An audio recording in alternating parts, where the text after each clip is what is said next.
All right, all right, all right. Greetings and welcome back once again. I pray everybody's doing well. Let me go ahead and make sure everything is a go. We are going to read the second part. Not really often, but I had to fluff up or put some substantiating information with that particular beginning part of chapter 5. I had to cross reference. That's what I meant. So now that we've cross referenced that, I'm going to go ahead and finish off chapter 5. And I was teaching young ones today, so my voice is not going to run the full length today. Okay, it's not going to run the full length today. So bear with me for 2 seconds.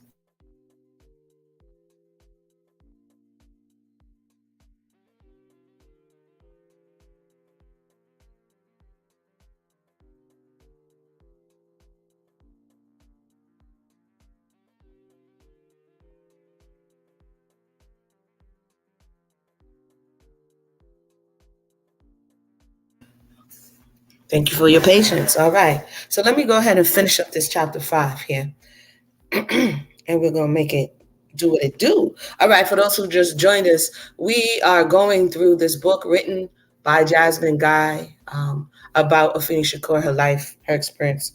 Afeni Shakur being the mother of late Tupac Shakur. Um, it's very interesting since I've started looking into this on a different level, of course, solonomics wise. It's just a lot of information and very interesting. So let's go. So basically, she's enumerating all of her battles, and now she's at 4. So she's saying what happened within the court. She's saying what her then husband Lumumba wanted of her. She's saying that he wanted to have, prison conjugal visits.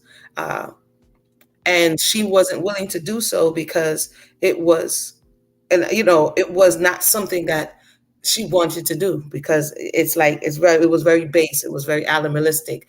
It was a no, right? um and they were having problems in their relationship, but she did show back up pregnant. That may have, for whatever her rationale is, she doesn't go fully into it. But let's continue. So, battle number 4. The trees outside my bay window burst with color. It's a warm autumn day. A clean, fresh breeze hits my face, and I smell detergent. I love when people do laundry. It deodorizes the streets like a giant stick of Tide incense blowing in the wind. Afeni nods. She's reading the paper and only halfway listening to me, but I continue. I wish it was gloomy like yesterday and a little colder, with trash blowing down the sidewalk and the odor of fresh dog dew wafting in the air. It would be easier, okay, to leave New York. If it was being ugly, well, at least the movers are late. I look at the time. That's one annoying Manhattan trait I will not miss. Afeni looks up and over my neatly stacked and numbered boxes. It's up to 65, I say, regarding my last box count. Can you believe I have so much stuff? She shakes her head. I can't believe it at all that it all fit in this apartment.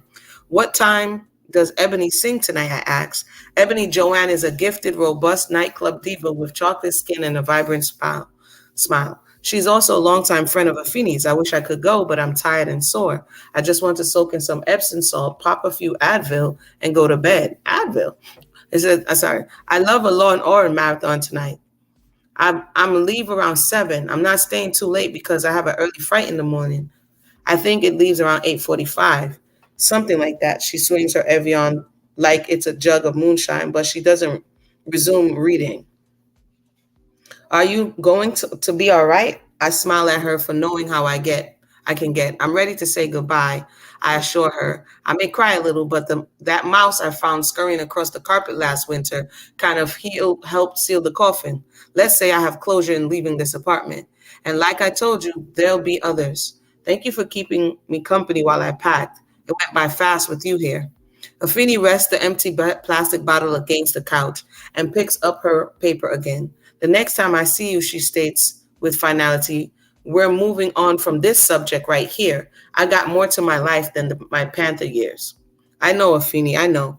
But you ain't finished telling us. Like, you know what I mean? Anyway, I know, Afeni, I know. It is just that a lot happened to you in a concentrated period of time. From 19 years old to 24, you had this accelerated life. And it's kind of the same thing that happened to her son. Like they went into a turbo boost and then, a spiral. It says, just like Pac, I realized out loud. There are comparisons. And that's kind of what they did in the movie, Dear Mama. And that's kind of what brought us here too. The movie, Billy Garland, all of that stuff brought us to this moment. And that movie, they did a great job paralleling the lives, even though some people may object, paralleling the lives, because really it's not any different than the proverbial saying of the Bible, what it tells you about the generations. It repeats because everything is cyclical, right? So it's not like unknown or unheard of that if he's unaware, he's going to end up walking somewhat in the footsteps of his parents in some way, shape, or form, right? Shout out to those who just joined us. Welcome to the conversation. So let's continue. She says the 11 months they each spent in prison, the rivalry between East Coast and West Coast rappers in Tupac's life, and the rivalry between East Coast and West Coast Panthers in Afeni's, right? So again, the sins of the parents, right? They both had sharp minds and quick tongues. They're both socially conscious and politically involved.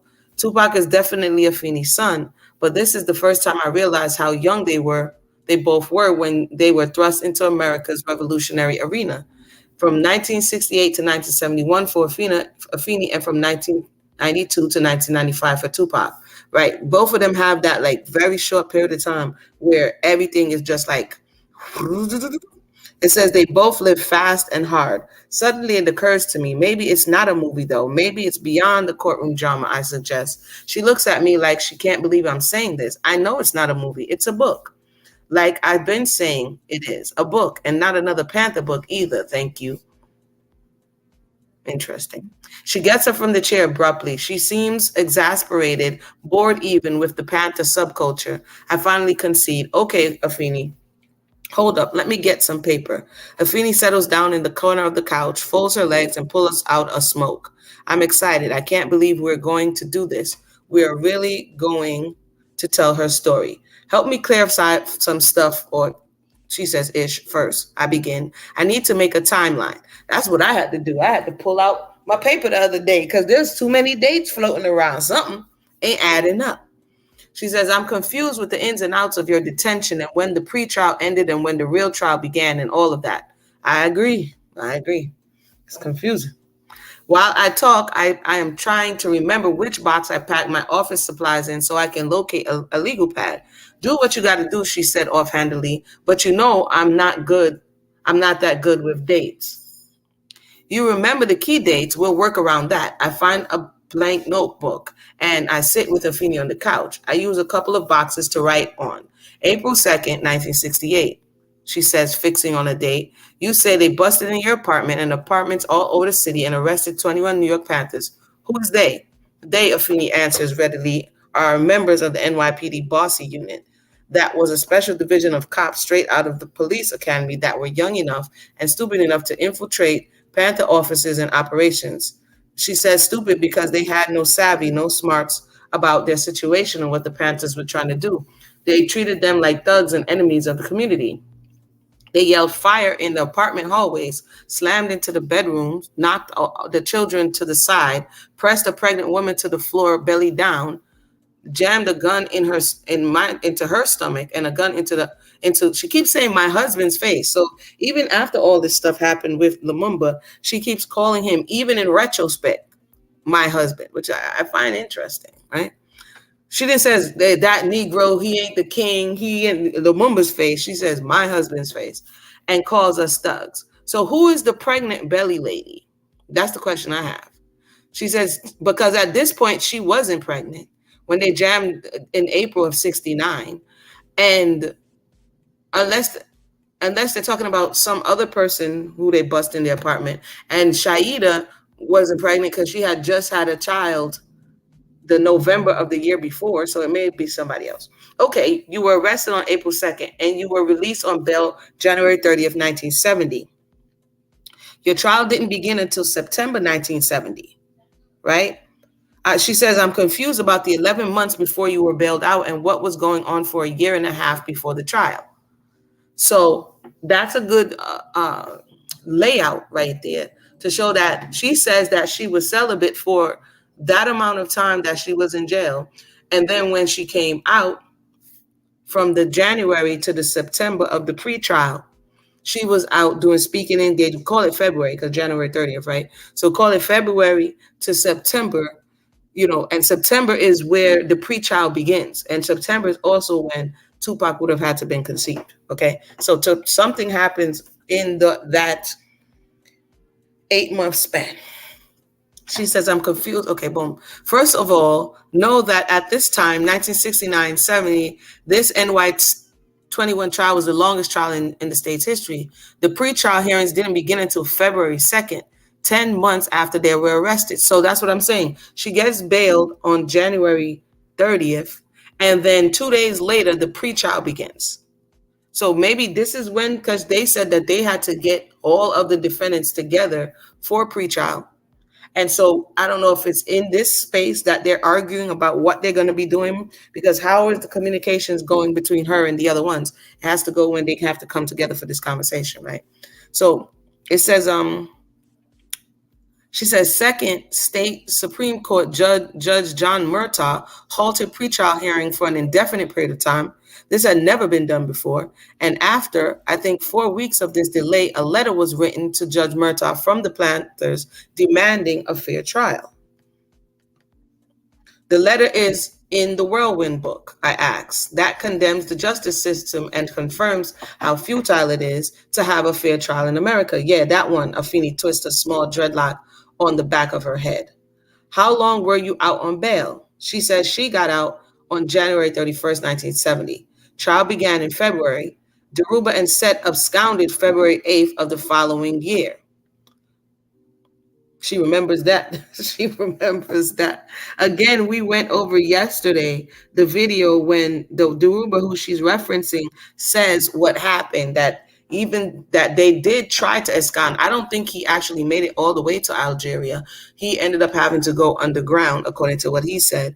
But she was privy, because they were already out on bail, and she was privy to the fact that they were trying to leave. And she decided that she wasn't. So it's interesting that she never says she was privy to the fact, that they were trying to leave. I wonder why she doesn't state that. You know what I mean? But anyway, 71.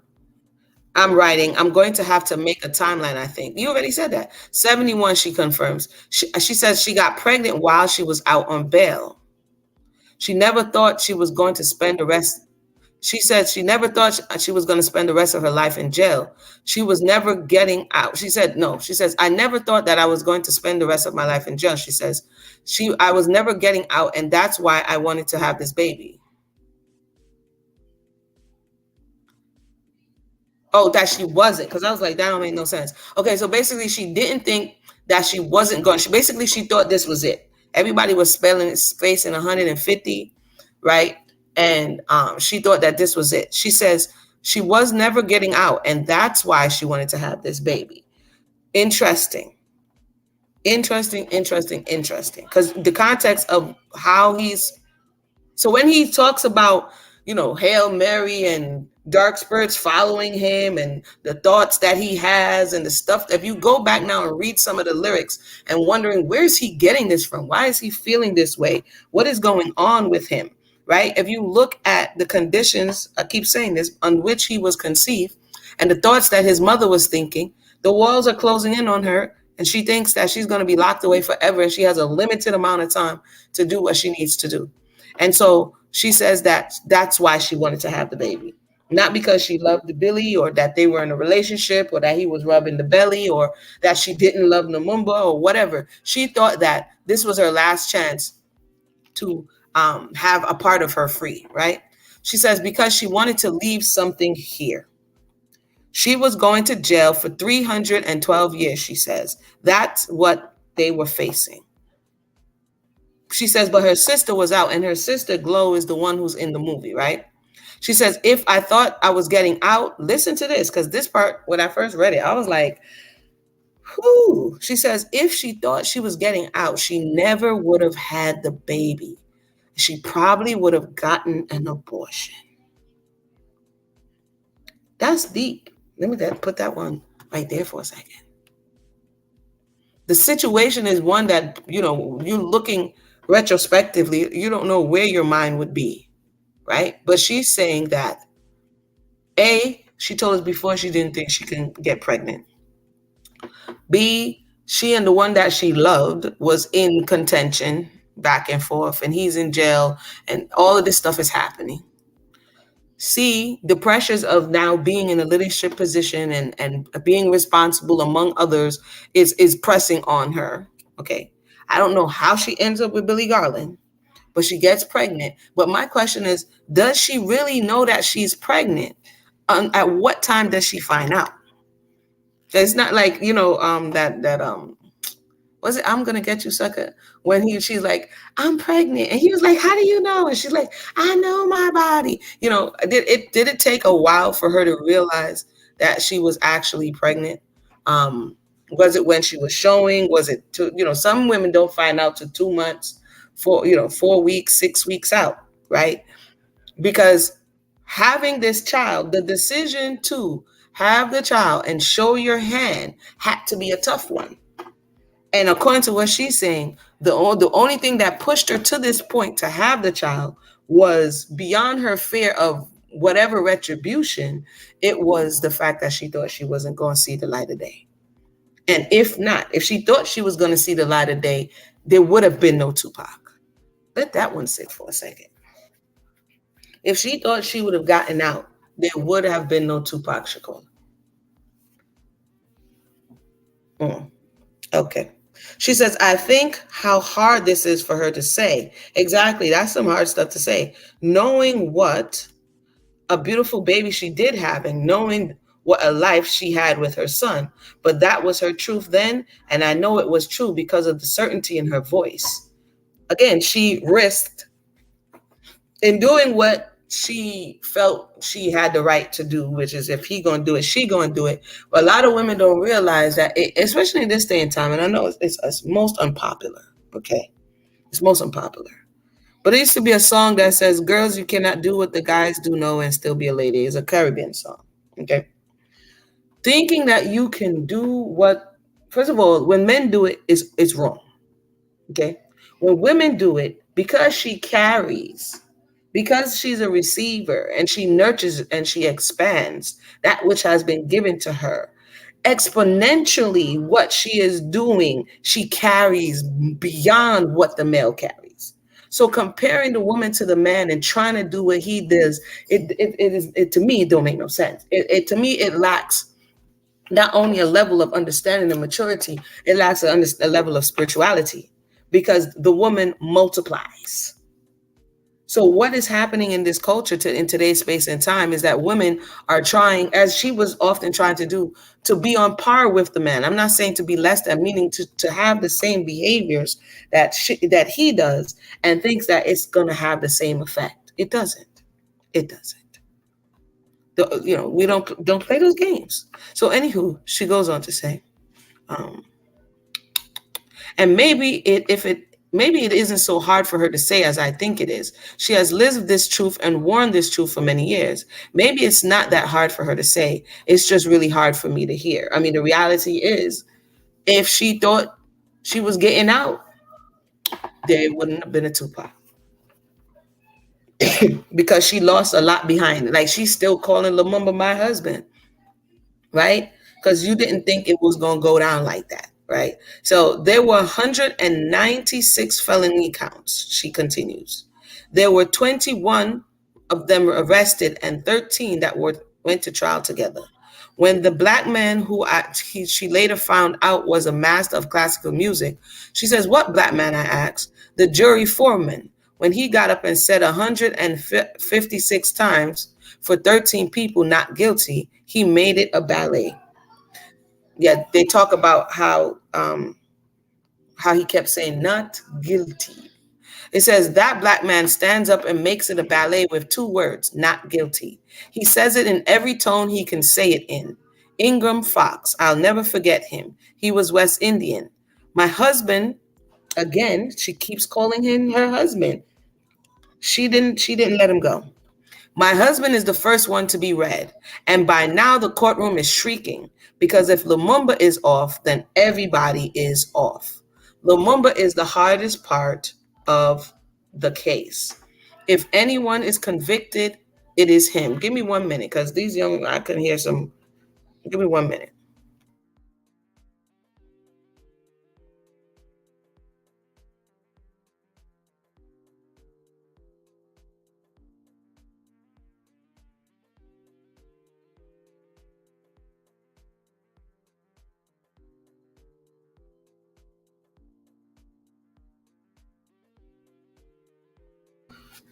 All right.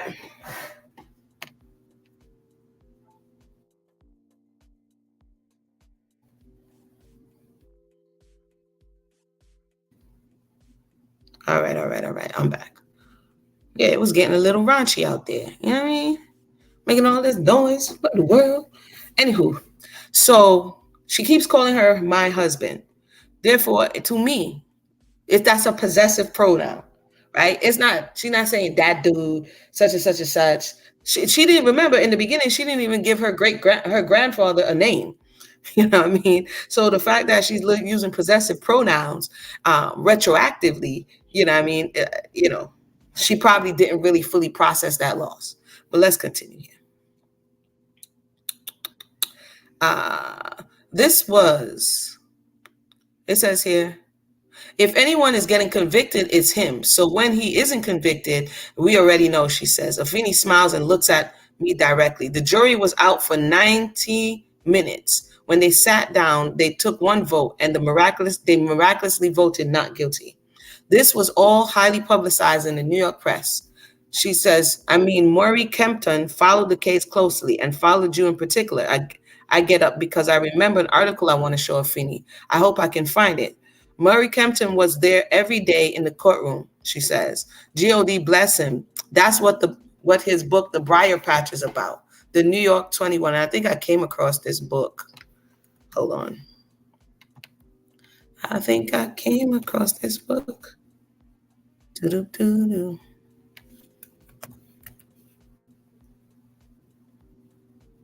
Yep, here goes the book right here. January 1st. It came out January 1st. The people of the state versus Lumumba Shakur et al., meaning everybody else. The book is $34 on the Amazon. All right. I put the little book in my cart. You feel me? Study. Anywho, it's important to know history. It's important to know history. Let's continue. It says, he followed you till he died. I called out from the bedroom. I saw these articles. I was so impressed with his passion for you. Do you remember the Newsday article he wrote about Tupac after he was shot in New York during the whole abuse trial? She nods. Of course she remembers. But Afeni, this is the one I want to read to you. Sometimes it's good to know what other people see when they see you. Sometimes I feel like you are stuck on a rigid opinion about yourself, and I think it's enlightening to hear how Murray saw you. I begin reading aloud from Kempton's description of Afeni at the 21 trial. This was entitled From a Sleek Panther, a Slick Thug. I'm not going to read the whole thing, I assure her. She would emerge from there for each day of the trial, thereafter wearing the frock of a country girl in trouble. This is after they absconded, Afeni clarifies. When she says, when she and Joan get locked up the second time. So you were pregnant, Afeni nods. I resume reading. Suddenly, there was even more life in her presence than there had been in the crimson pants and the saucy boots her jail keepers had put away. An afternoon arrived when her turn came to cross-examine Ralph White, the undercover policeman she had known only as Yewa in the days when his lips were sworn to the Panthers and his duty was to gather evidence against them. Afeni stood up from their engagement with her shoulders staunch and her stomach helplessly swelling with Tupac, and with the supreme beauty that is the vulnerable girl asking with her eyes, why are you doing this to us, Yewa? And then she transformed this using mail from her antagonist to the sharer of common memories. She was somehow managed the miracle of crossing the great void between the rebel and the counter-revolutionary. And they began talking about her perilous and his endangering past as intimately as if they were alone. Near the end, Afeni Shakur gently asked Ralph White if he had ever seen her do a bad deed. He replied that he couldn't remember her doing much and that all he knew was that what she said. I see, Afeni said. Sorry. That short word protracted its resonance in the air while Rife White departed and she went back in the dock to sit dreaming with Tupac. The work done on this day when it became impossible to think that she and her baby and the whole odd lot of her co-defendants had been saved from jail. Their trial had lasted 9 months and they were acquitted in 2 hours. Afeni is quiet throughout my reading. When she speaks, she is reminiscent, subdued. I remember that article. It was a strong piece, very insightful, very much in your favor. It was a piece to remind you of what you are and what you are capable of. But it's also showing to what some of them are trying to say is that they thought by putting her, bailing out the women, that the people would be more empathetic to the trial than they would be if it was, like, say, the men. So in this, they put her as the face of the Panther 21, so to say. And so, people are going to see now a woman with a belly in these problems, and they're going to have a little bit more empathy than they would if it was the dudes who were at the front. Let me see here. And before cocaine, she says, very much in your favor. It was a piece to remind you of what you are and what you're capable of. And she says, yeah, before cocaine kicked her butt. She believed it. Yes, she believed she was that. What he'd say, a sleek panther. She believed that she carried truth and integrity in her heart and in her words. She raised her children to believe it, but she faltered.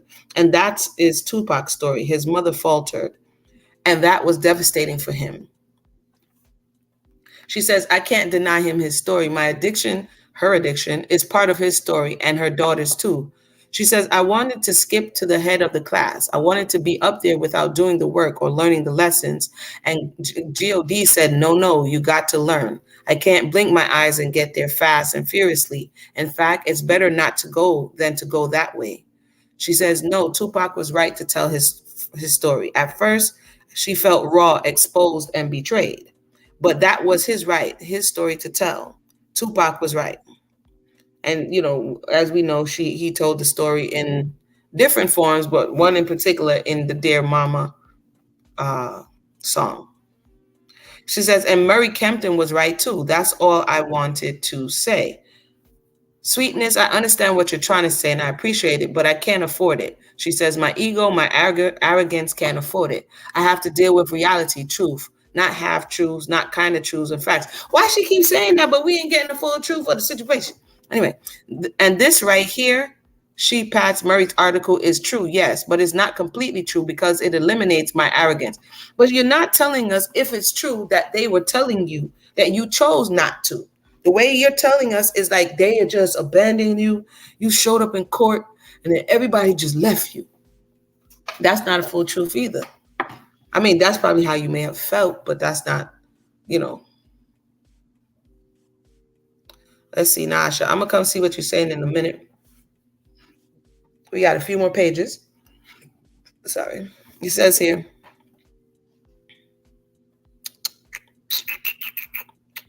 She says, are you substituting arrogance for confidence when you say that, or arrogance for courage? No, dear heart, I know the difference. I defended myself in the trial of my life, she says, to leave this earth with the record straight. She says she had not done the things she was accused of. She had not committed those crimes. She was right. She stood on that righteousness. That is strength.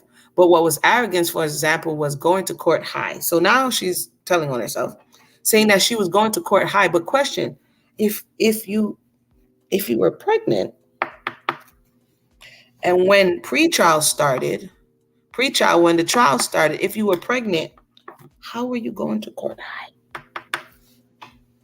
She says here that what was arrogant, for example, was going to court high on sunshine, this little orange pill that made her trip like LSD.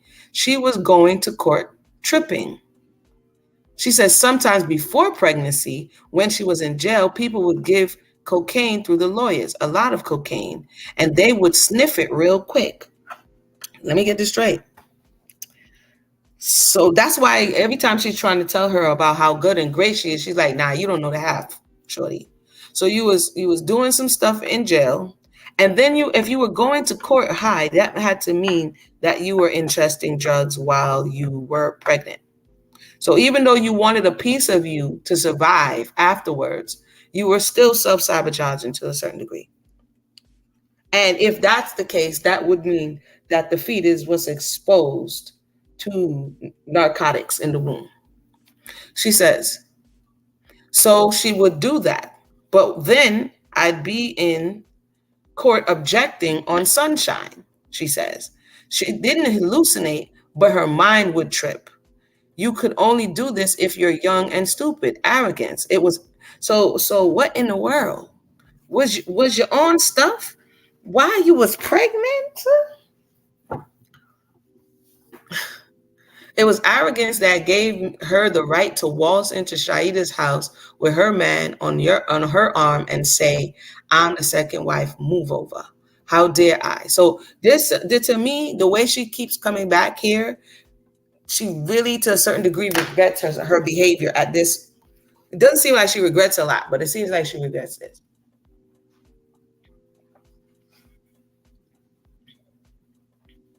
One second, I'm taking a swig of water. It seems like she regrets that. She says, "How dare her? What the blink was all right about that?" She says she looked down on her because she was raising her kids and her, was out on the street being a quote unquote soldier.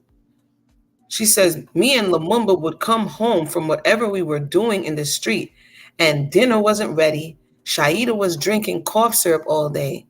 That's how she dealt with her pain. A few spews in this self-disgust. Dang, the children ain't got nothing to eat, but I'm a soldier woman." That's what I was saying before I got to this point. Like, bro, y'all got this twisted in the streets, bro. You is hanging out with him like he's the homeboy. Y'all out there feeding children in the street, and the people at home, the home base is not taken care of. And y'all stressing her out. She got three children under the age of 3. Um, and she's over here getting leaned off a lean or whatever. You know what I mean? Like what? She says she was wrong, and there's no way she needs a light shining on that like it was something gorgeous. She said she was a stupid bee, and she owe her the deepest apology. I wonder if she actually apologized to her, because she keeps saying she owes her. Like this is like the second or third time she says she owes her an apology, but we don't never know if she actually apologized to her. Hey, what's going on, India? Yeah, it seems like it was a thing. It seems like it was a thing. So they had the first wife drinking scissor, okay, because she was moving around doing power to the people with her husband, who, in this book, she's still calling her husband, which I find fascinating. And I think, she didn't plan for it to go the way it went. And because so much things, like I said, is happening simultaneously, um, yeah, yeah. So she said, Afeni is clear, real clear. And with that clarity comes calm. Even though her stories are wrenching, chaotic, and wrought with violence, the peace she has made with that avenue of her life, the acceptance she has found in who she is and why God made her rings louder than pain or remorse. So this is what I know for me. For Afeni, I just have to stay in touch with reality. She says, when her brother-in-law told her she wasn't really an addict, when he suggested that she didn't have a problem, she wanted to believe that so much that she got the blink out of there, out of Tom and Glow's house. That's her sister and her brother-in-law, right? She says she was smoking cocaine in their bathroom, and he's trying to tell her that she doesn't have a problem. So she says, but you're functioning, I say. And that's why, you know what, Jasmine, you are right now, you are aiding and abetting right now, fam. You are, what's the word I'm looking for? You are not making this situation better. I know you're trying to make it better, but you are not making this situation better. She says, that's why they couldn't see your addiction. You were still Afeni to them. They couldn't see how it was bringing you down. I offered then, I think again, or maybe they were in denial. But I'm not the kind of person. I couldn't afford to hear even the suggestion that she was not an addict at the time. She was just getting clean. She made her own justifications for drug use after it all disintegrated, and she was alone with the memories and nowhere to go. After she watched them kill the men and lock up their brilliance, she made choices only an addict would make. So now you kept the child because you wanted a piece of you to be free.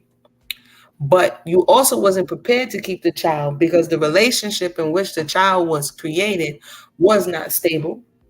The man who you still calling your husband, it was not only just a husband to you, but you belonged to a family unit, one in which was the first of its kind for you, right?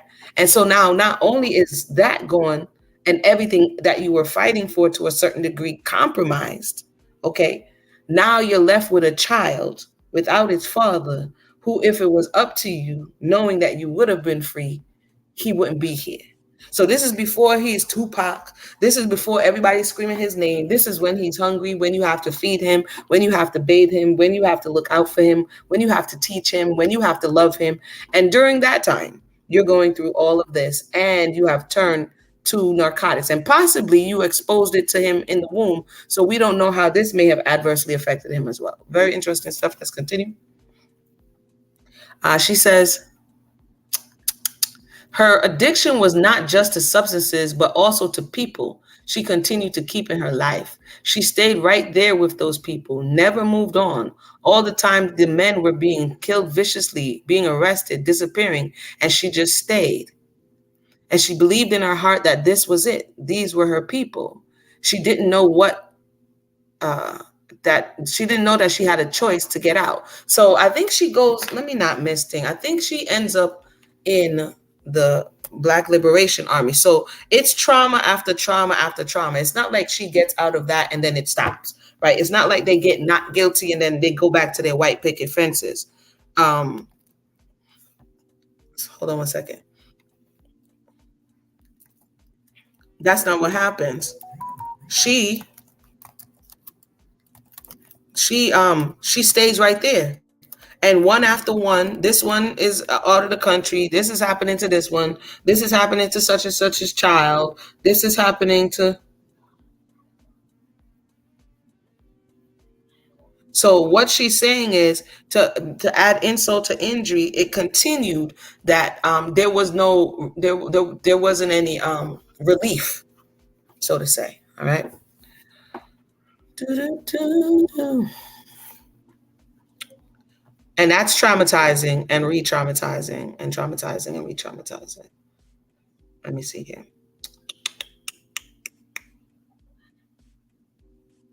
These people were her life. She didn't know that she had a choice to get out. Not until after her recovery. She didn't know any better, she says.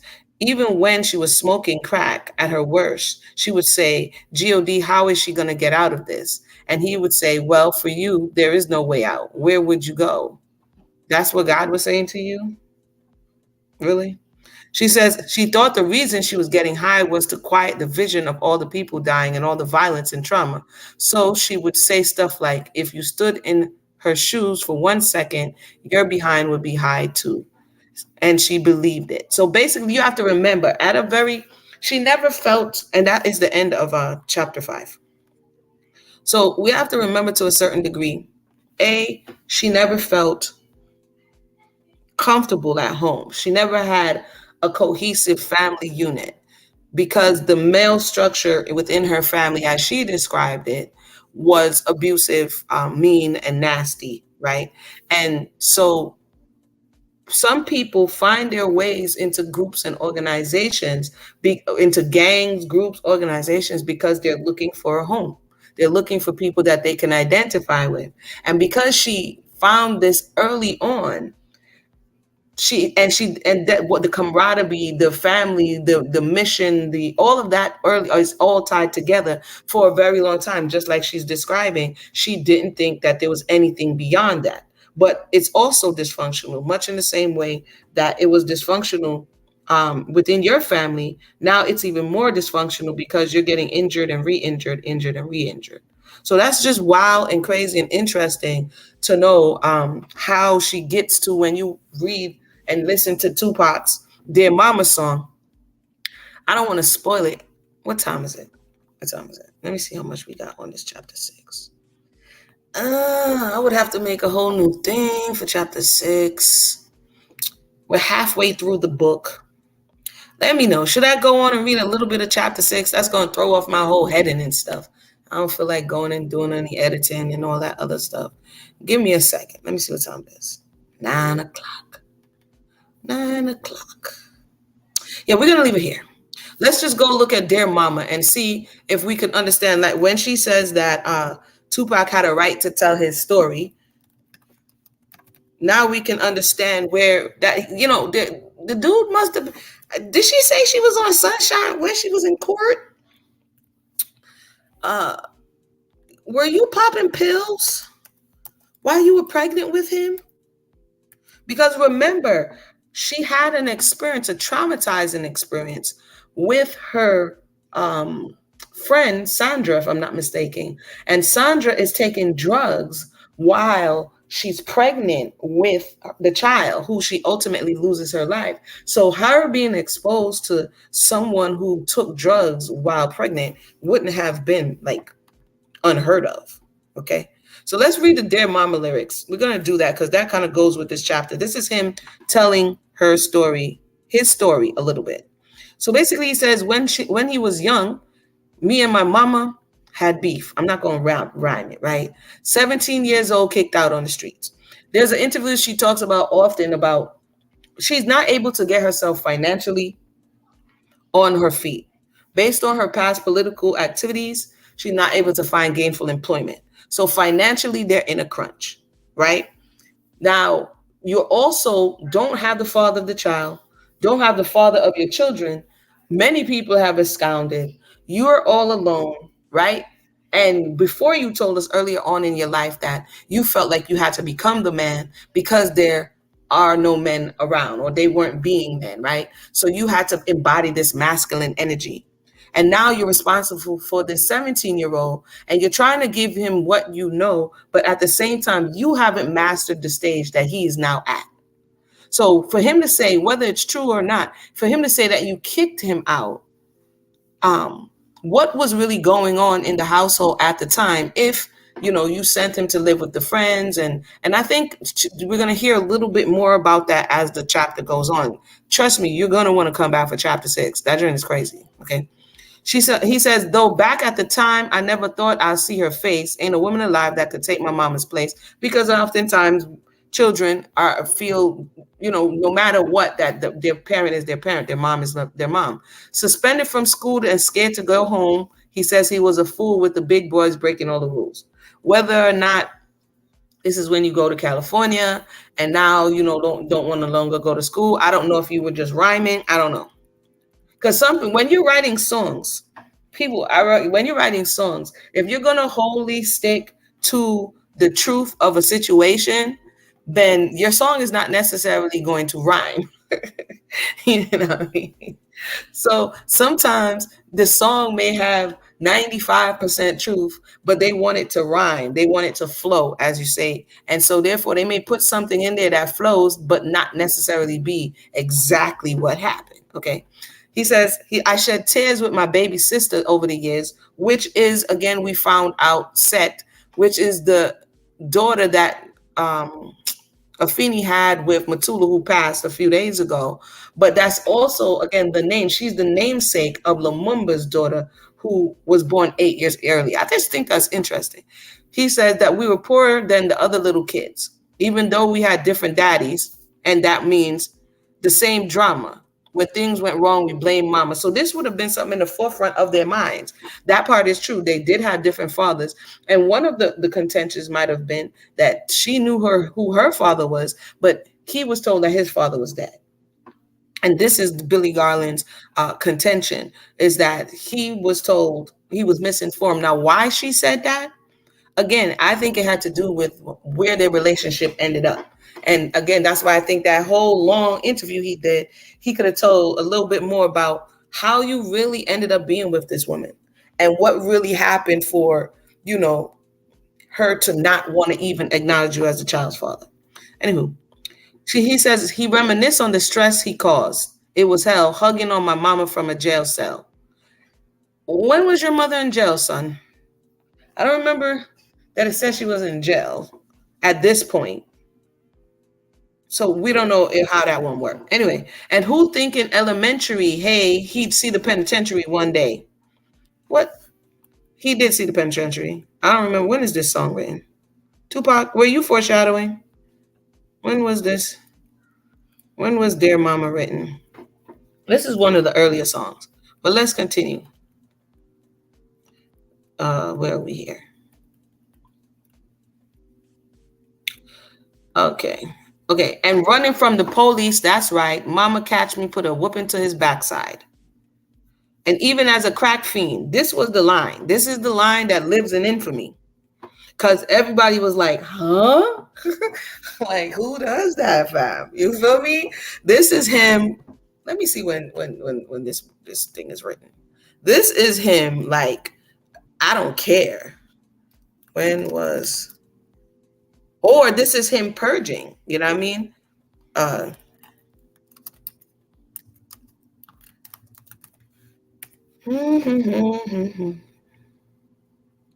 1995. I don't know why I thought it was earlier than that. Me against the world. Okay, in 1995. Huh. That was 1 year. Okay, that was later on. So he's experienced a little bit of something. He has a little bit of notoriety, and he drops that on us, right? He says, you always was a black queen. I finally understand for a woman it ain't easy trying to raise a man. So again, she's struggling. He's struggling with the fact that everything that they were fighting for fell apart, and he didn't have what he needed.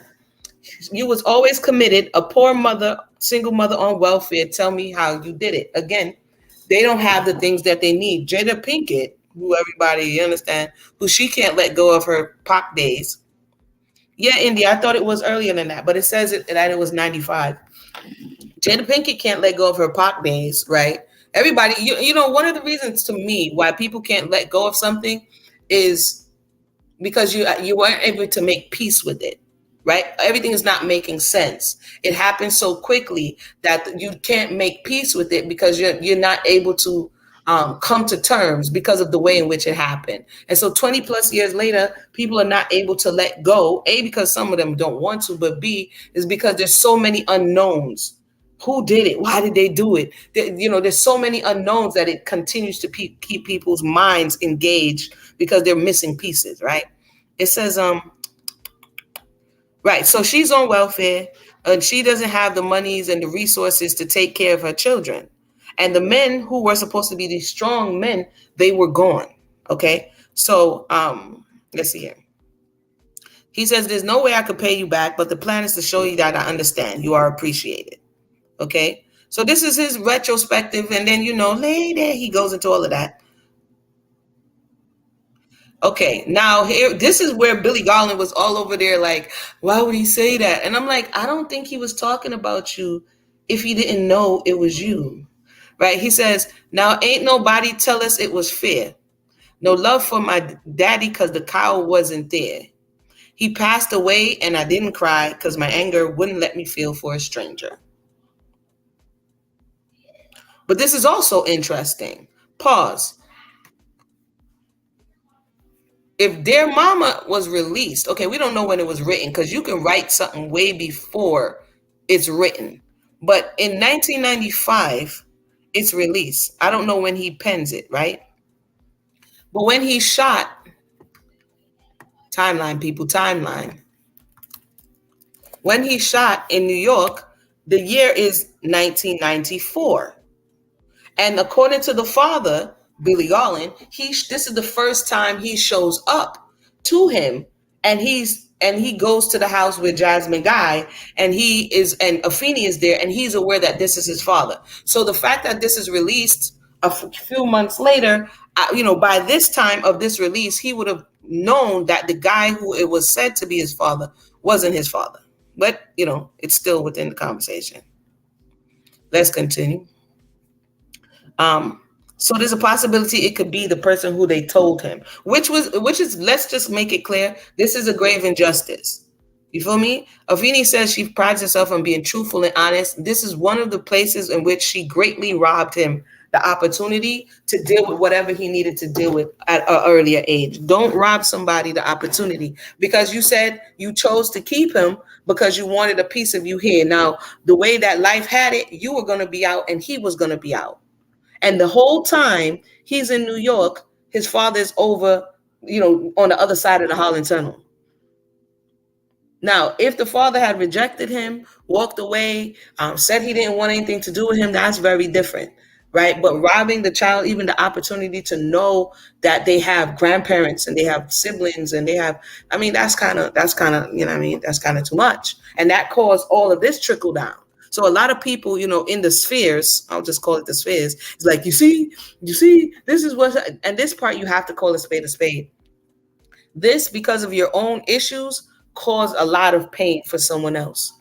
And it could have been avoided by just telling them, if you say you knew, right? And according to Billy, he was rubbing the belly, putting on the cocoa butter. That's me adding. According to him, he was over there rubbing the belly. I'm like, wait a minute. When he said he was rubbing the belly, I'm like, I'm not even going to go down that rabbit hole, but let's continue. Let's see. They say he's wrong and he's heartless, but all along he was looking for a father. He was gone. Mother, you heard this song. You heard this song. So my question is, how did you hear this song? This is Dear Mama. And in Dear Mama, he's talking about what is causing him pain. How did you hear this song in 1995 and not say, hey, son, I got to talk to you?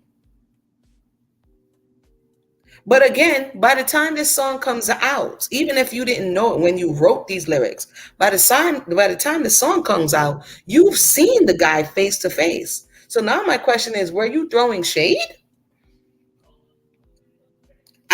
He said he was looking for a father, he was gone. He hung around with the thugs, and even though they sold drugs, they showed a young brother love. And that's what he was looking for. He was looking for acceptance. He moved out and started hanging. Needed money on his own, so he started slanging. As we know, a lot of youth, it's not that they're not enterprising. It's not that they don't, want to enter into business, but there's certain spaces that are barred oftentimes for young youth. And if they don't have the discipline and the guidance, they're going to go and try to get it easy. He says he's not guilty, even though he said, how you not guilty? I thought you said you were slanging. He says he ain't guilty because even though he sold rocks, he felt good putting money in your mailbox. Yeah, I know it rhymes and all, but that whole not guilty, bro, you selling rocks. Like, who are you selling the rocks to? Isn't this the same rocks that's causing your mother to be a crack fiend? So this is kind of sometimes the dichotomous spaces, the thoughts that we live in, is that the money, the ends justify the means, right? And it doesn't. He says he loves paying rent when the rent due. So, however, his sister came on one time and said that he would try to take that role as the father. Like, don't worry, I'm gonna find a way to make it happen. Don't worry, I'm gonna find a way to work it out. When they didn't have the things that they needed. And for something like that to be on the shoulders of a child, it really skews your reality. That it forces you to grow up way earlier than you need to, right? So basically, they didn't really have the childhood that they were supposed to because the things that they needed weren't there. He says he hoped you got the diamond necklace that he sent to you because when he was low, you was there for me. And never left you alone because you cared for me. And even, he says, and I could see you coming home after work late. You're in the kitchen trying to fix up a hot plate. When was this? I'm confused. I thought y'all said she couldn't find a job, Tupac. I don't know. Maybe this is retroactive. But it's interesting in the book, she says, the best thing Tupac ever did for me was bought me a house. So to some degree, somewhere along the line, because of the experience that the mother had, she felt as though her son owed her more than she owed him to a certain degree, is what I was getting from some of the conversations, which is weird. Some parents do that.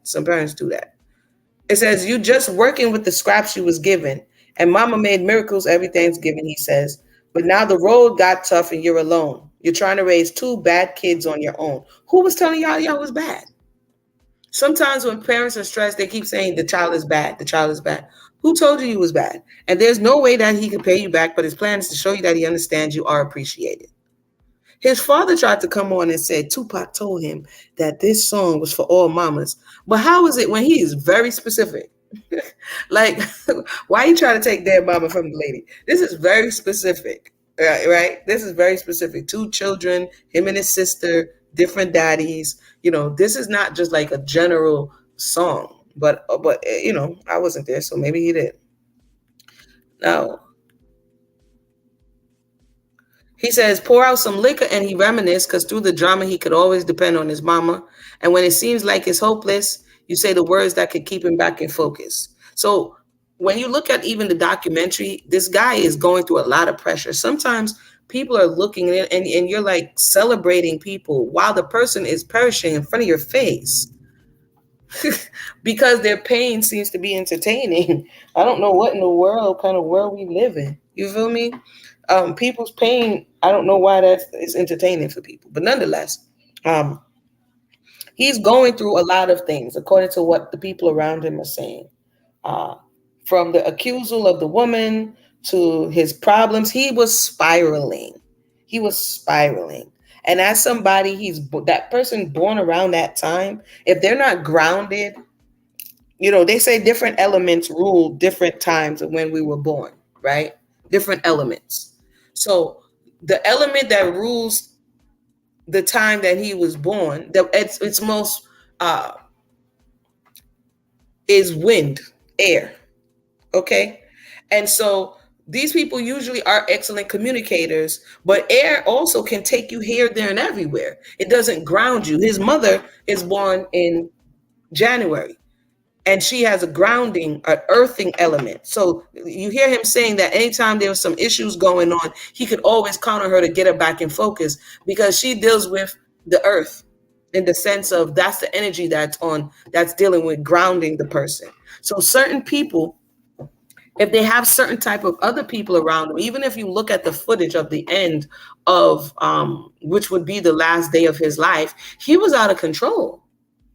He was out of control. He's seen a fight from Mike Tyson. And this is how spirits can transfer as well. If you look at the last day of his life, he sees a fight.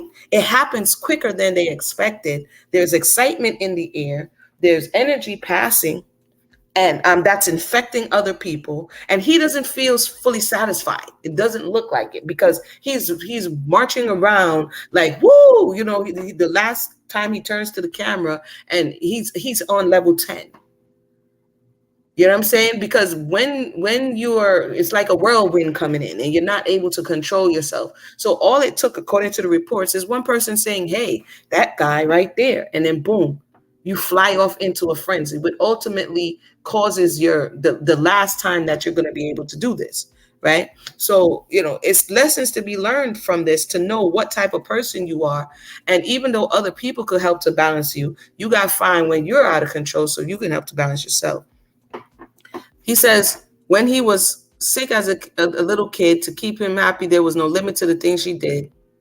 Again, he's rhyming, and I don't think all of this is, and all of his childhood memories are full of the sweet things you did for me. And even though he act crazy, he got to thank so he's aware that, his behavior could be off sometime. He has to thank the Lord that you made him. So I don't know if she tells him that, hey, there's a possibility that, possibly I didn't want this to be, but he's giving thanks for being here. He says he wish he could take the pain away, even no, not even. If you could make it through the night, there's a brighter day. Everything will be all right if you hold on. It's a struggle every day. You got to roll on. And there's no way that he could pay you back, but his plan is to show you that you understand, you are appreciated, right? And according to what they're saying, the songwriters here are Joe Sample, Tupac, and Tony Pizarro. So this Dear Mama was written. Now, sometimes when somebody is within the studio, I don't know in what context it's written. Having written songs in a certain setting, it depends if you're writing songs in a group or if you wrote the basis of the song and then someone else comes and says, hey, I think you should put something here and put something there. That would sound good here and there. So they get co-writers credits. So then the question is, what is the bulk of the song that he wrote and what aspects does this Joe Sample or Tony Pizarro play in the writing of the song? So that is me reading that. That's his truth, or part of his truth that she said he had the right to speak on. I'm gonna come back, create a willing, and read chapter 6. I promise y'all, chapter 6. If y'all see me, press like and subscribe, by the way, because I don't know that any notifications are going out. So sometimes when I come on, it takes a while for people to realize that the notifications are on. But I only could get it in what I could fit it in. But you peoples are gonna have to hear this next 2 chapters because it's gonna get crazy. All right. So let me come over here, see if I've missed anything. And if not, I'm gonna go ahead and boogie. Okay. Nasha says men are protected in the culture. Women cannot do what men do. I mean, I don't understand why anybody would want to do something. Not only can women not do what men do, what we keep trying to do is keep up to something that doesn't work. I'll put the link in the box if anybody would want to say anything. We keep trying to emulate something that doesn't work. It's a broken paradigm. So basically, Afeni's situation, she was trying to be on par as the men. She wanted to, this is what she kept saying. She wanted to be as the men. The men are breaking down guns. She doesn't value, but I don't understand how you don't value feeding the children, but you were part of the feeding the children program. You know what I'm saying? So this was the dichotomy that we live in a society, I would say, like Nasha's saying, that respects one over the other and look as though the work that the woman is doing doesn't have value. For instance, at a certain time, when the mother's in the home cooking food, oh, she's just a housewife. But oftentimes in the beginning, when a male goes into the kitchen, he's a chef. So you're doing the same job, but one gets a title that is more respected than the other. Do you understand what I'm saying? And that comes to, for me, not respecting the creator's creation, not respecting the Most High's creation. And so one is always trying to act as though their position, and it depends, it doesn't matter which one it is always trying to act as though their position has more value than the other person's position. And she bought into this. She felt as though what the males were doing, she wanted to be on the front line. She wanted to be waving, guns. She wanted to be doing all these things. And she looked down upon her mother, who Shaida must have reminded her of, because she also looked down and abused Shaida, as though her taking care of her children was beneath her. That's not where she wanted to get her street cred from. And there's a lot of women who, I'm a boss up. You can very well be boss up. There's nothing wrong with business. There's nothing wrong with entrepreneurship, but not at the expense of your primary responsibility if that's what you chose. I can't co-sign, because that's why we are where we are today. Because somebody believed the hype. We leave our positions.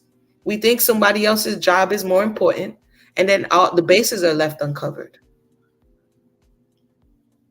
Is it easy? No. But if we realize that this growing and culturing and bringing up the next generation, what else could you do? What else is more important than making sure that you're not breaking the souls who are now going to take the lead in the next generation? Like, to me, it's like, huh? Because they told you that this will get you more blah blah blah blah blah blah blah. At the end of the day, we say, what's wrong with society? People drop the ball. That's what's wrong with society. We think it's no longer important. Therefore, you look to other things. Anyway, I'm on the soapbox. Let me get down. So, what?